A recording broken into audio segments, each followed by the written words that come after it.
Vamos a dar comienzo a la novena ponencia,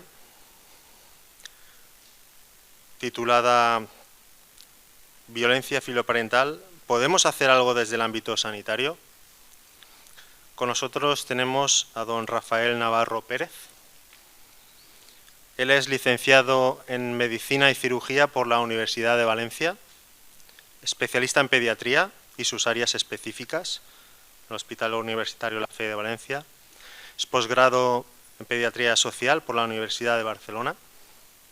Máster en Medicina y Cirugía Tropical por la Universidad de Valencia. Graduado en Geografía e Historia por la UNED. Coordinador del Grupo de Trabajo de Pediatría Social de la Sociedad Valenciana de Pediatría. Secretario de la Junta Directiva de la Sociedad Española de Pediatría Social y pediatra de equipo de atención primaria del Centro de Salud de Alberic, Valencia, de la Consejería de Sanidad de la Comunidad Valenciana. Bien, Rafa. Muy bien. Muchísimas gracias por haber aceptado la invitación de estar con todos nosotros en estas jornadas. Como policía, siempre he considerado que es fundamental dar un enfoque desde el ámbito sanitario a la violencia y estar coordinados desde todos los ámbitos que trabajamos en todos los servicios que nos surgen día a día. Así que para mí es muy importante que tu presencia aquí y tu ponencia. Muchísimas gracias. Adelante.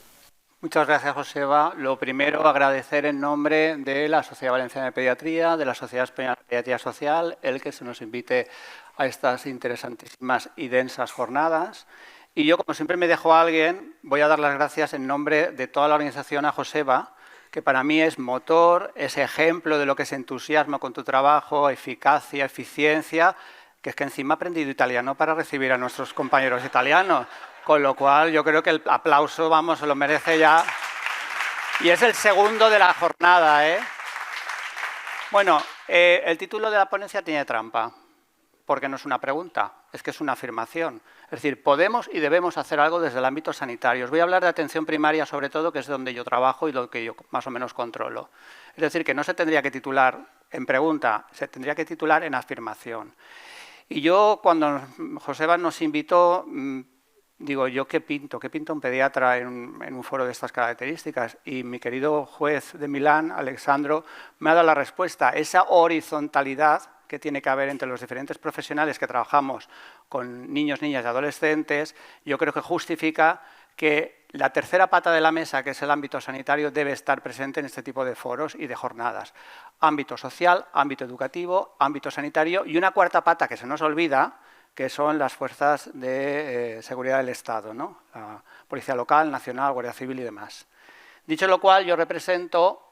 Bueno, perdón, tengo que hacer esto porque esto en todas las ponencias he visto que se hace, ¿no? El conflicto de intereses. Yo tengo un gran conflicto de interés porque en todas las charlas y todas las jornadas donde yo hablo de violencia filoparental tengo que dar las gracias a la Fundación Amigó, que son los que a mí de entrada me enseñaron, me ayudaron, me apoyaron y luego al final de la ponencia lo entenderéis.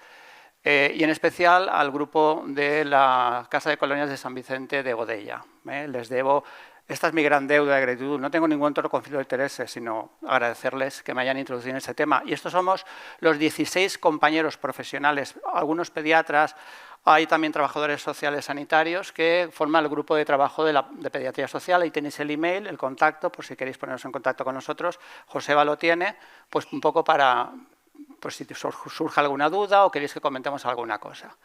Claro, cuando yo llego a un foro y hablo de pediatría social, no quiero que os pase lo que le pasó a un alto cargo de la Consellería de Políticas Inclusivas, Igualdad, ahora creo que se llama también Vivienda, no sé. Yo siempre he hablado de la Consellería de Servicios Sociales, para entendernos, que cuando se fundó el grupo, nos entrevistamos, no voy a decir quién, tocamos a la puerta y cuando nos abrieron nos dijo, bueno, ¿y vosotros de qué ONG sois?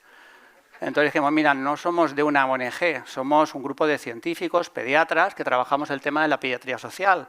Y la siguiente pregunta fue, ¿y eso qué es? la pediatría social? Pues es esto. La pediatría social es esa parte de la pediatría, os lo digo porque una pequeña introducción para sentarnos, ¿no? Como dicen ahora en los TikToks y tal, un poco para sentar contexto, ¿no?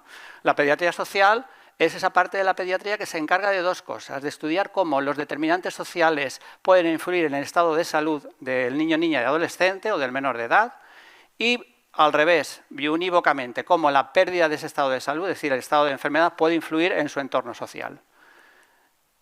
Y los basamos precisamente en esto, que esto es muy antiguo, es el año 46 de la OMS, que dijo que el estado de salud es el estado de completo bienestar físico, psíquico, psicológico, mental y social, y no solamente la ausencia de enfermedad. Y esto se lo tenemos que recordar a los que han generado los programas de aprendizaje de los grados de medicina. Y de hecho nos hemos metido en la universidad, poquito a poco vamos abriendo caminos, para que en el grado de medicina, en la asignatura de pediatría, se hable de pediatría social. Yo saldré a lo mejor sabiendo a tratar una cetoacidosis diabética, poner un salbutamol, un Ventolin en un asma, pero cuando hay un problema social a lo mejor no me doy ni cuenta.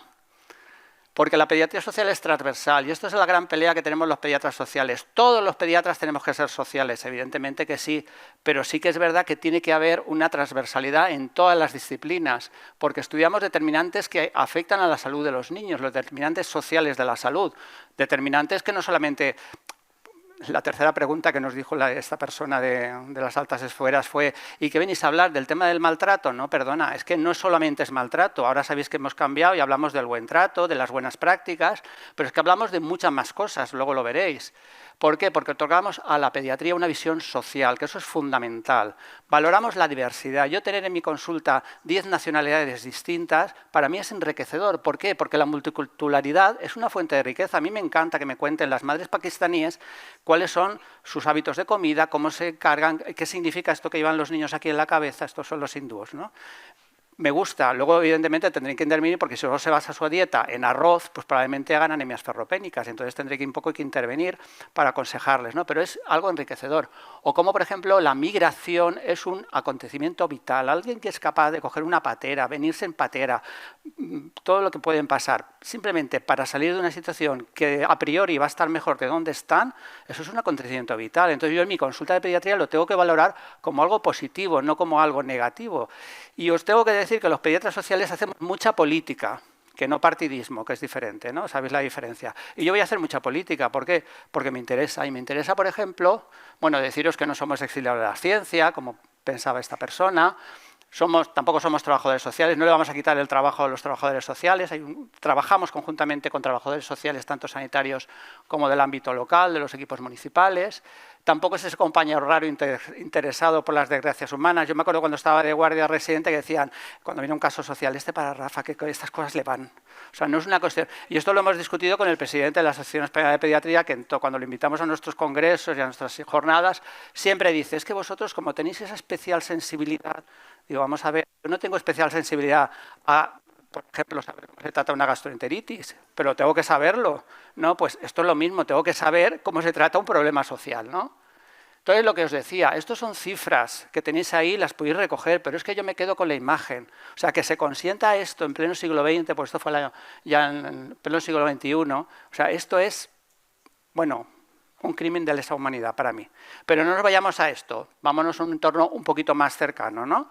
¿Qué se trabaja en pediatría social? Pues ahí tenéis un montón de cosas. Y de hecho esta diapositiva la podría ir de alguna forma actualizando cada vez, porque cada vez trabajamos en más cosas, porque cada vez hay más problemas sociales, ¿no? Y ahí tenéis la violencia filoparental como una parte más de nuestro trabajo. Ahí podemos meter, por ejemplo, las consecuencias de la DANA. Ahí los pediatras sociales estuvimos durante la DANA porque hubo un vacío, bueno, no quiero comentar tampoco cosas haciendo política, pero sí que es verdad que hicimos protocolos, cubrimos servicios de pediatría de urgencias, tanto de Picaña, de Paiporta, de Massanassa, de Catarroja, a través de un grupo de voluntarios, de pool de voluntarios. La situación sobrepasó tanto que nos dieron libertad, organizarlo como queráis, y lo organizamos, ¿vale? Bueno, pues dicho lo cual, sabéis lo que es ser violento, yo no me voy a entretener. Gracias esta mañana porque me han actualizado que hay una definición de violencia filoparental mucho más, que es la del 2017, que ya me la he copiado y la cambiaré para las próximas presentaciones. Ahí tenéis los factores de riesgo que los conocéis mejor que yo porque trabajáis en el tema y estáis interesados en el tema, pero me voy a quedar en dos que he puesto o que hemos resaltado de color rojo, ¿no? El temperamento carácter del menor, que es, digamos, las características de un niño, que es innato, y suelen ser niños de temperamento difícil y complicado, y habilidades parentales o pautas de crianza. Y cuando leímos esto, dijimos, vamos a ver, somos pediatras sociales, ¿sabéis que la medicina tiene una parte importantísima de prevención primaria?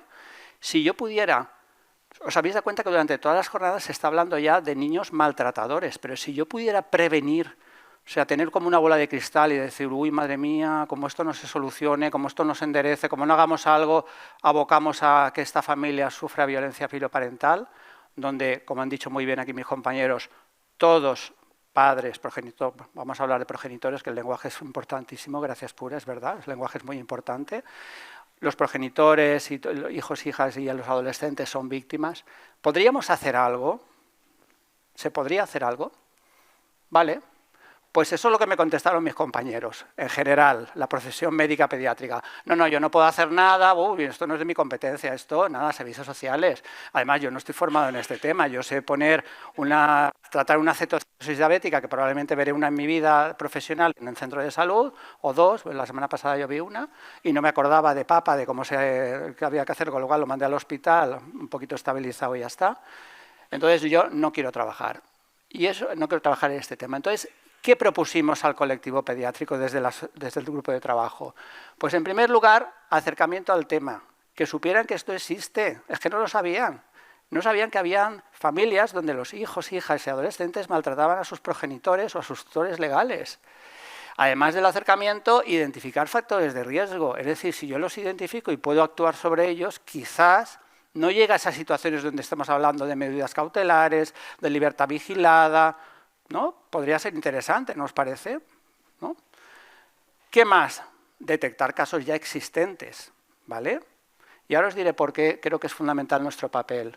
Conocer conceptos legales en torno al menor, esto es fundamental porque nos liamos. ¿Qué es la patria potestad? ¿Qué es la guarda, la custodia, el derecho de visitas, la custodia exclusiva? Tal? Los pediatras, los sanitarios en general los liamos. De hecho, cuando salió la LOPIBI, estuvimos en unas jornadas en Orihuela esta semana y se acercaron en el café y me dijeron, es la primera vez que un sanitario habla de la LOPIBI en unas jornadas. Y es verdad, es que no estamos acostumbrados a estos temas legales, pero tenemos una ley muy buena, lo que pasa es que la cumplimos, ¿vale? Pero es una ley muy buena, ¿eh? Y ha hecho política. Entonces, conocer conceptos legales del menor, ¿no? Si yo mando a un paciente a la USMI y resulta que los padres están separados y hay una mala relación entre ellos y resulta que no me firman los permisos uno y otro, ¿tengo que intervenir? No os voy a responder, porque imagino que si hay alguien de las USMAs o que os habéis encontrado en esta situación, yo de todos modos voy a dar mi... Y es que aquí yo soy muy pro Emilio Calatayud, no sé si conocéis, imagino que sí, Emilio Calatayud, que dice que lo que hagamos, lo fundamental es el interés superior del menor. Que si tienen que intervenir, pues yo incluso me puedo mojar y decirle al juez, mire, este niño necesita intervención psicológica y psiquiátrica ya, y hay un progenitor que no quiere, con lo cual que revisen la guarda compartida, debe venir. Pero bueno, esto digo que es opinión personal mía, esto la Sociedad Valenciana de Pediatría no tiene nada que ver. Pues conocer esos conceptos legales y luego ser activos. ¿Qué significa ser activos? Escuchar. Qué importante es escuchar. Qué importante es el lenguaje, pero qué importante es saber escuchar. No pasar de decir, bueno, esto es la adolescencia, nada, tú tranquila, ¿no? Me ha dado un puñetazo, me han dado 3 puntos de sutura. No, perdona, esto no es la adolescencia pues es una batalla hormonal, pero no hay una intencionalidad, una reiteración, un objetivo de conseguir privilegios a cambio de nada, no, hay a lo mejor un arrebato hormonal, ¿no? Papá, ¿me dejas salir y voy a volver a la 1? A la 1 no, tú vuelves a las 11. Eres un viejo de mierda, pero padre del mundo, tal, no sé qué, tal, da un portazo. Pero luego vuelve, se arrepiente. Luego, eso no es violencia filoparental, por lo menos para nosotros. Bueno, de esto han hablado esta mañana, con lo cual yo no me extiendo. No hay que pasar, no hay que enjuiciar. Uy, ¿qué le habrás hecho tú a tu hijo para que se porte así contigo? Madre mía. Pues vamos a revisar a los hermanos, no sea que los hermanos también estén así, ¿vale? Y sobre todo, derivar, abrir caminos. Yo no soy psicólogo, yo no voy a tratar en la consulta violencia filoparental, pero tengo que... Muy importante conocer qué recursos hay y derivarlos a esos recursos.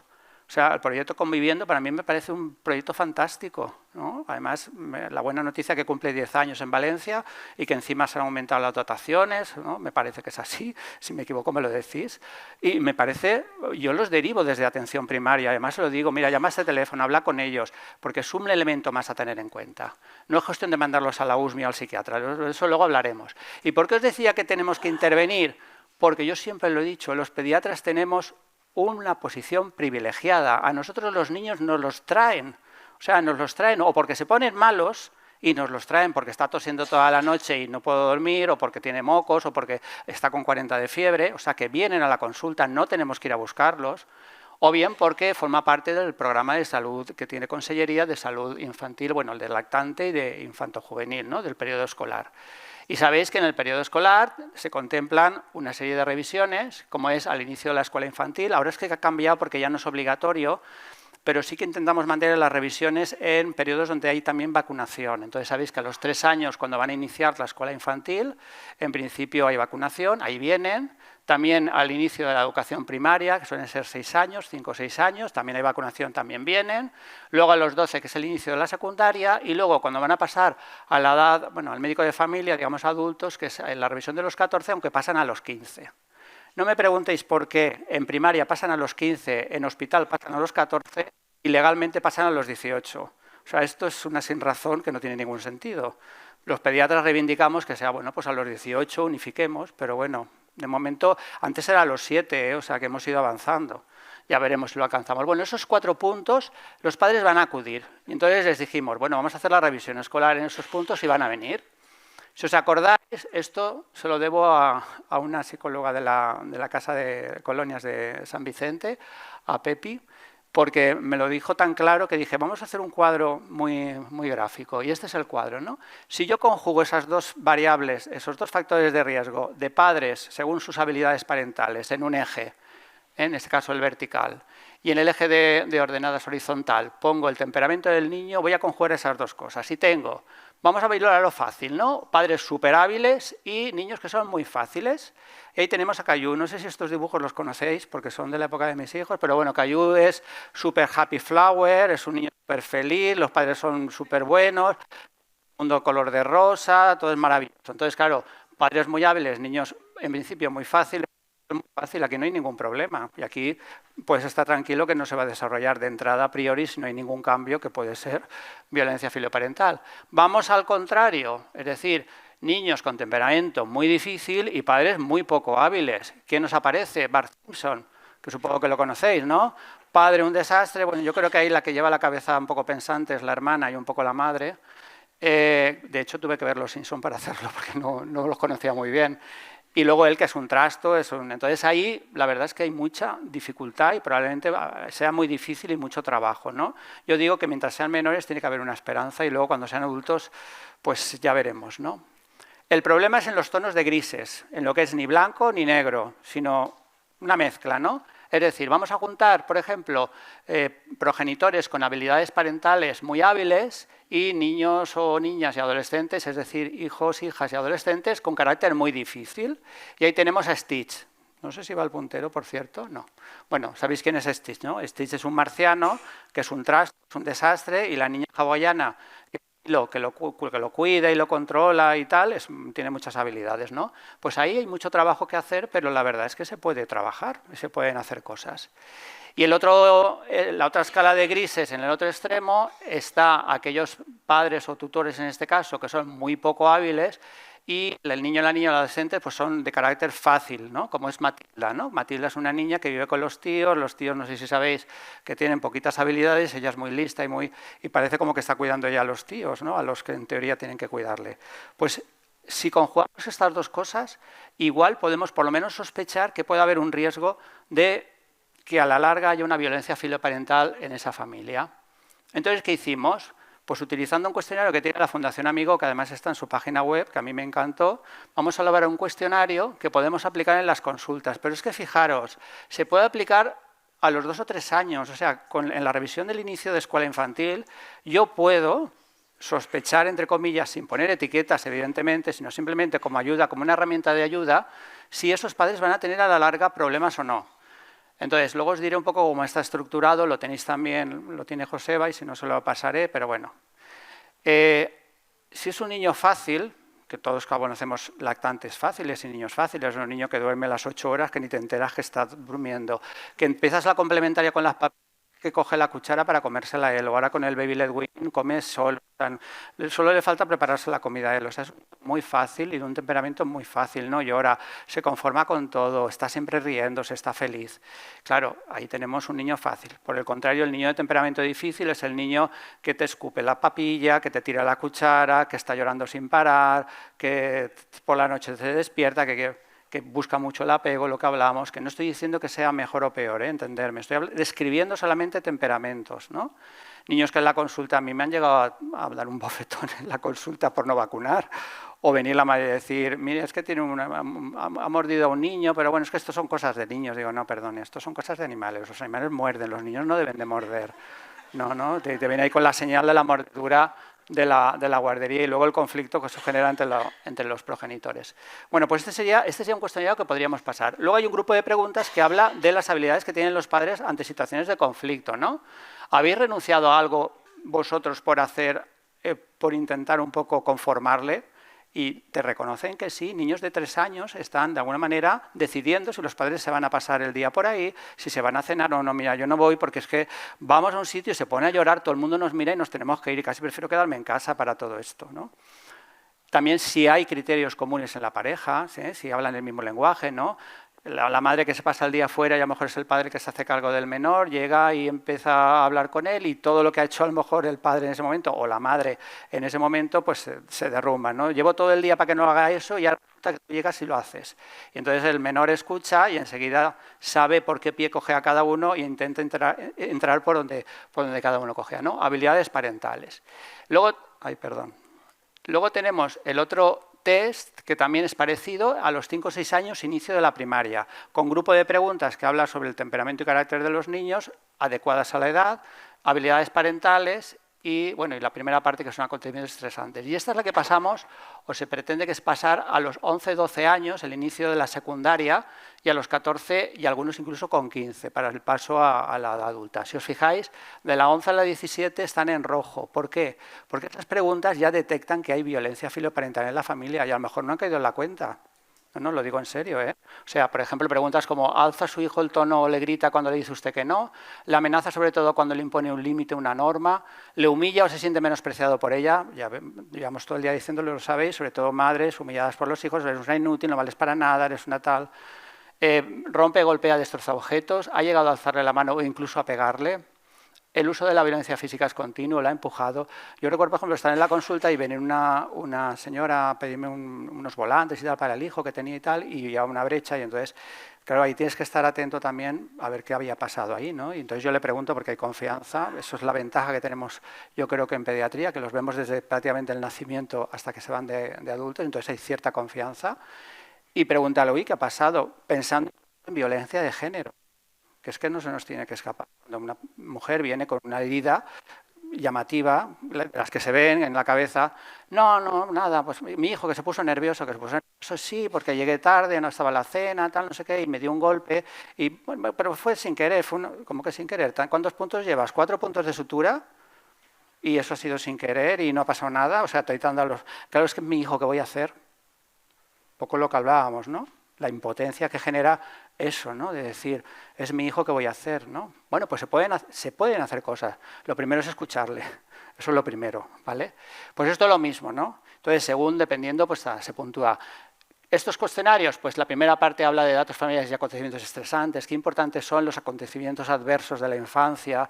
Hay estudios ya, los americanos que son muy precursores de todo esto. En el año 97 ya hacen un estudio donde cuando un menor sufre un acontecimiento adverso, en más de 4 en su vida en infancia aumenta por doble una serie de patologías como la obesidad, evidentemente la dependencia de sustancias, incluso enfermedades cardiovasculares. Lo digo porque hacemos política. Invertir en la infancia es invertir en el futuro, porque todo esto es inversión para el futuro, ¿vale? O sea que vamos a evitarnos el gasto de enfermedades cardiovasculares si invertimos y evitamos los acontecimientos estresantes en la infancia, ¿vale? Y esto los políticos pues lo tienen que oír, si no es que no lo saben, es que pero hay que decírselo. La segunda parte, como os decía, el carácter del niño o la niña, y la tercera es las habilidades que tienen los padres. Hablar de los recursos, claro, lo primero es que hay que descartar un problema, digamos, psiquiátrico, pero es que no hay que psiquiatriciar lo social. O sea, cuando hay un problema social no hay que siempre, a lo mejor es un problema del psiquiatra, ¿vale? Evidentemente hay un trastorno de la personalidad de opositividad desafiante, que puede ser un diagnóstico que está contemplado en las guías clínicas médicas y que evidentemente tendremos que hablar con el psiquiatra, con el psicólogo y los tendremos que mandar a la USMIA, pero no será mandarlos a la USMIA y ya está. O si hay un problema neurológico y la violencia filoparental es un síntoma más de esa neurológica que habrá que ver exactamente cuál es. Es decir, si hay comorbilidad, entonces intervienen otros profesionales y pueden intervenir igual. Yo, de hecho, siempre lo digo también porque hay que contactar con la trabajadora social, los centros de salud que la tengan. Yo, por suerte, donde estoy la tengo y funcionamos muy bien. ¿Por qué? Porque es muy importante la intervención multidisciplinar. Es decir, por ejemplo, esto que quede entre nosotros, cerramos la puerta y que no nos oigan, y seguramente habrá gente aquí de las USMIAs. La unidad de salud mental infanto-juvenil, por lo menos de las áreas donde yo trabajo, no me acepta ningún niño si yo pongo en la interconsulta conflicto familiar, problemática familiar, situación mal familiar, si no los he derivado previamente y ha habido una intervención desde los equipos de intervención de infancia y adolescencia, desde los equipos municipales. Entonces, claro, yo tengo que mandarlos a los dos sitios, y si la situación es de bastante gravedad, autolisis y tal, evidentemente los voy a mandar, pero con esos datos importantes, pero también con los otros, ¿eh? O sea que una vía no quita la otra, ¿vale? Como no quita mandarlos a conviviendo, por ejemplo, si es un problema de violencia filoparental, también pueden ir a conviviendo. Cuando presentamos esto al director de área del Hospital General, que era la zona donde yo trabajaba y donde un poco se empezó a trabajar este tema a nivel de la pediatría de la Comunidad Valenciana, lo primero que me dijo, me parece estupendo, pero haz un protocolo. Haz un algoritmo, es decir, ¿qué hay que hacer? Con eso que tú has hecho o que habéis hecho, ¿qué vamos a hacer? Y entonces dije, bueno, pues nada, vamos a ver cómo lo hacemos. Entonces, la idea es, a ver, en una revisión de salud, en 20 minutos, los que sois padres y madres lo habéis visto, el pediatra el pediatra con la enfermero pediátrico tiene que pesar, medir, hablar de la alimentación, del deporte, de cómo le va en el cole, si está integrado, de su desarrollo psicomotor, del teléfono móvil, de qué tal duerme, de cómo son sus relaciones sociales, si consume, no consume, si son adolescentes, si tienen actividad sexual. Y además, habría que hablar de esto. Entonces, claro, los pediatras me dijeron, ya vale, no te pases. Muchas cosas, ¿no? Pero es que es una pregunta muy sencilla y dijimos, ¿qué pregunta podemos formular? Y ya la tenéis ahí. ¿Creéis o creen ustedes o creéis vosotros, depende del grado de confianza que se tenga, que tenéis importantes problemas en el comportamiento de vuestro hijo o hija? Y entonces, pues poner ejemplos, pues no cumple ninguna norma, estáis desesperados, tal. Claro, tú a una mujer que sospechas un maltrato por violencia de género no le vas a preguntar, ¿su marido le pega? No, tienes que intentar indagar, llegar a través de, pues eso, de caminos secundarios para coger su confianza. Pues esto es lo mismo. Yo, por ejemplo, en la consulta no pregunto, a veces observo. Y si veo, por ejemplo, que el adolescente delante de mí humilla a la madre, pues cállate, déjame en paz, no sé qué, ya estás, como siempre. Porque yo les pregunto, ¿tienes móvil? Y les digo, sí que tengo móvil. Vale, ¿y tú por qué tienes móvil? Ah, no sé, pues porque tengo que llamar a mis padres cuando salgo. Esa es la razón que me dan todos. Y entonces la desmonto. Eso no es porque, es para qué utilizas tú el móvil, para llamar a tus padres o para lo que tú quieras. Es que el por qué es que tú no tienes móvil, el móvil es de tus padres y tus padres confían en ti y te lo tienen que dejar con unas normas. Y ahí en 5 minutos hablamos del tema del móvil y luego ya nos metemos en las redes sociales. Tengo un ranking de seguidores en Instagram, la mayor suelen ser las chicas, ¿eh? Instagram, 1.480 seguidores. Y le dije, mira, perdona, pero es que yo tengo creo que 5 amigos de estos íntimos, 10 con los que a lo mejor puedo contar alguna vez y luego conocidos muchos, pero 1.480 es que es imposible, ¿no? Bueno, hablando de estos temas, metemos también eso. Y entonces yo observo cómo reaccionan, ¿no? Cállate, ya está, mírala, pesada, no sé qué, no sé cuánto la va, cuéntaselo ya, chívate, no sé qué. A ver, eso puede ser una actitud también del adolescente, pero a lo mejor te puede indicar, sobre todo si a la madre la ves, que cambia de cara o que incluso se pone a pero casi. Entonces, ¿qué hago en esos casos? No les pregunto delante del hijo. A lo mejor lo dejo en la recámara, pongo una notita en observaciones, hago una alerta sanitaria de riesgo sociofamiliar, Y luego la llamo a la madre y le digo, oye, me gustaría un poco comentarte varias cosas y tal, y a partir de ahí ver si ella quiere hablar o no quiere hablar, es decir, abrir caminos. Pues ahí tenéis el algoritmo porque me lo pidieron y entonces vimos si cumplían criterios o no, si no los cumplían el seguimiento de siempre y si los cumplían dependía del grado, porque lo habíamos gradado por grado medio, bajo, alto, medio y bajo. Y dábamos una serie de ideas, pues, lo que tenían que hacer y demás. El siguiente... A ver, perdón. El siguiente era el otro, el de los 14, que aquí ya incluimos más cosas. Si aquí ya no hablábamos de grado, había evidencia de violencia filoparental, hablábamos con la trabajadora social, remitíamos a los equipos de intervención familiar de la zona, informábamos de recursos privados, porque también hay que informar de los recursos privados, y valorar la denuncia policial en situaciones, digamos, muy extremas, ¿vale? La denuncia policial es complicada para unos padres, pero bueno, y aquí hay mucho, sabéis muchísimo más vosotros que yo, muchos de vosotros, pero evidentemente yo creo que es una llamada de atención de unos padres que reconocen que no pueden más y que necesitan ayuda, y la única forma de necesitar ayuda no es que llévatelo y no quiero saber nada de él. Yo con los padres con los que he trabajado y con los que he hablado que denuncian a sus hijos, hijas y adolescentes por violencia filoparental, pretenden recuperar el vínculo, lo que quieren es que les ayuden, que les digan cómo, porque ellos no pueden, no saben. Y luego si hay otros hermanos por medio con complicaciones y demás, aún se enrolla más el tema. Vale, vamos a evaluar. Voy a hacer un ejercicio de autocrítica total, ¿vale? Porque sí, el protocolo teórico está muy bien, pero bueno, además esto me lo preguntaron, ¿no? Bueno, ¿y qué? ¿Cómo va la cosa? Pues bueno, mi compañera italiana, Rosana, me ha dado también la pista, ¿no? Porque yo venía ahora lo veréis, vengo un poco desilusionado y entonces esto es un camino en el desierto. Ya decía que de vez en cuando hay oasis, ¿no? Que te encuentras, digamos, cuando dices, bueno, vale la pena seguir. El proyecto iniciamos en el 2019 y causó un gran impacto en el mundo de la pediatría. Hablo del mundo sanitario de la pediatría. De hecho, nos dan un premio y todo, una comunicación. Dice, oye, eso está muy bien, la verdad. Tal es así que incluso nos invitan a dar la primera charla de la apertura del curso académico en el Colegio de Médicos. Decíamos, jolines, ¿habrá que ir con chaqueta o no? Bueno, el caso es que hablamos, además fue muy bien porque fue un yin-yang muy interesante, ¿no? Hablábamos de parentalidad positiva y de violencia filoparental, con lo cual, y la verdad es que gustó mucho. Gustó tanto que incluso implicamos a la Policía Nacional y elaboramos un tríptico del que, lo tenéis aquí, se elaboraron unos 15.000 ejemplares.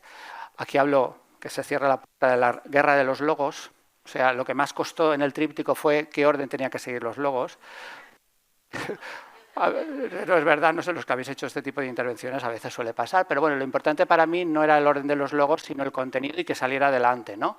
Con las 10 pautas de la Fundación Amigo, que a mí me parecen fundamentales, que los padres la lean, y hablando de lo que era violencia filoparental, cuál era la frecuencia, si se podía intervenir, qué factores de riesgo había, qué se puede hacer, dónde me pueden informar, hay recursos, siempre valoración positiva. Y la idea es que estos trípticos estuvieran en lugares donde acudían chicos, chicas, adolescentes, que fueran los padres, que lo leyeran, a lo mejor en el tablón de anuncios del centro de salud o en el centro escolar o en un instituto, o que se distribuyera. Los trípticos se agotaron y yo no consigo subvención para que se vuelvan a hacer. Esto ya lo digo porque se le ocurre alguna idea. Durante el año 2019, gracias a esa explosión del protocolo y del tema de la violencia filoparental, fuimos por todos los centros de salud hablando del protocolo. O sea, lo presentamos y dijimos, mirad, está esta herramienta, la tenéis en tal página web, podéis utilizar o simplemente preguntar y luego... Y nos presentábamos también un poco como que si tenían algún problema que nos llamaran y nos lo dijeran. ¿Qué pasa del marzo del 2020?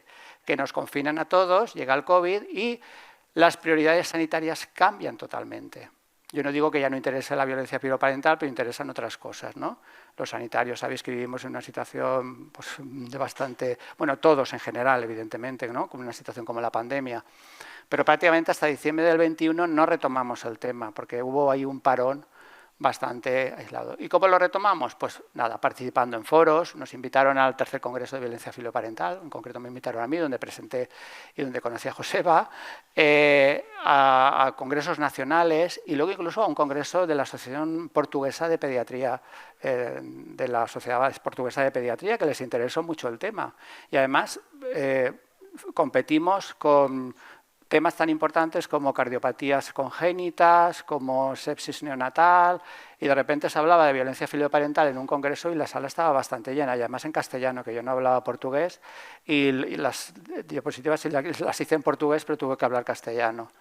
O sea que sí que interesaba. Pero mi situación actual es, como decía mi compañera italiana, Mónica, es un camino en el desierto, porque nos sentimos en este tema de violencia filioparental en el ámbito sanitario o como una flor en el asfalto o como una seta en el asfalto, es decir, como autocrítica. ¿Qué significa esto? No hay recursos. O sea, yo he venido aquí pidiéndome el día de asuntos propios para hablar de esto, porque a mí me interesa también. Es que los de formación ya me los he cepillado, o sea que los tengo parados. Entonces, pero bueno, me interesa el tema y me interesa compartirlo. 5 minutos, a que sí, acabo ya. Como dice Joseba, sabe mis correos, a qué hora le mando correos, por la tarde, por la noche, de madrugada, pobre. Bueno, entonces, falta coordinación, ¿vale? Importantísimo la coordinación horizontal que nos decía, la coordinación entre nosotros, que yo creo que en eso se está avanzando. La sobrecarga de labor asistencial. Yo, por ejemplo, ayer en una consulta pues vi, aquí está Esther Tornador, es la representante del grupo en Castellón, del grupo de pediatría social. Lo siento, Esther, pero te tengo que nombrar porque estás ahí.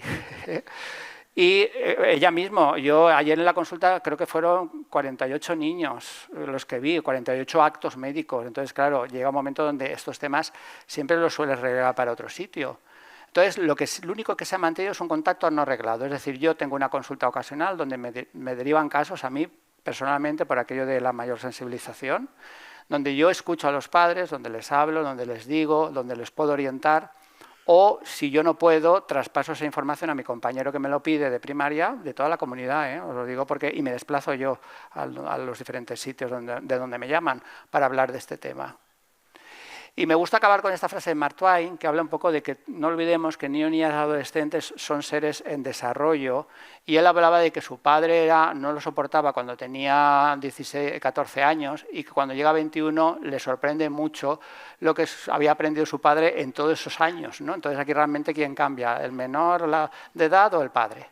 Y lo último, esa foto.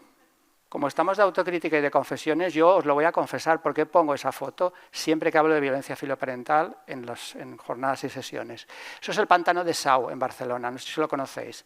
El Pantano de Sau tiene una casa de colonias donde hacen colonias familiares. Yo durante muchos años he ido con mi familia al Pantano de Sau. Yo tengo terror al agua. Y una de las actividades estrellas de las casas de colonias del Pantano de Sau es coger una piragua, irte al centro del pantano, darle la vuelta a la torre y volver. Y eso lo hice por mi hijo mediano, y por mi hijo mediano yo lo denuncié por violencia filoparental. Yo aprendí de la violencia filoparental desde la base, como padre. Y eso me da cierta seguridad a la hora de hablar con los padres, porque yo de toda esa experiencia tan negativa, por eso decía mi especial vinculación con la Casa de Colonias de San Vicente, la quise reconvertir en algo positivo. Es decir, me gustaría que padres que están pasando por ahí no pasen lo que yo y mi exmujer pasaron, ¿no? Que se les escuche, que se les abran caminos que puedan y que no se les juzgue. Entonces, yo lo que sé es por experiencia y luego, evidentemente, por una labor científica de apoyo del grupo de trabajo y de Casa de Colonias y de la Fundación Amigo. Ya está.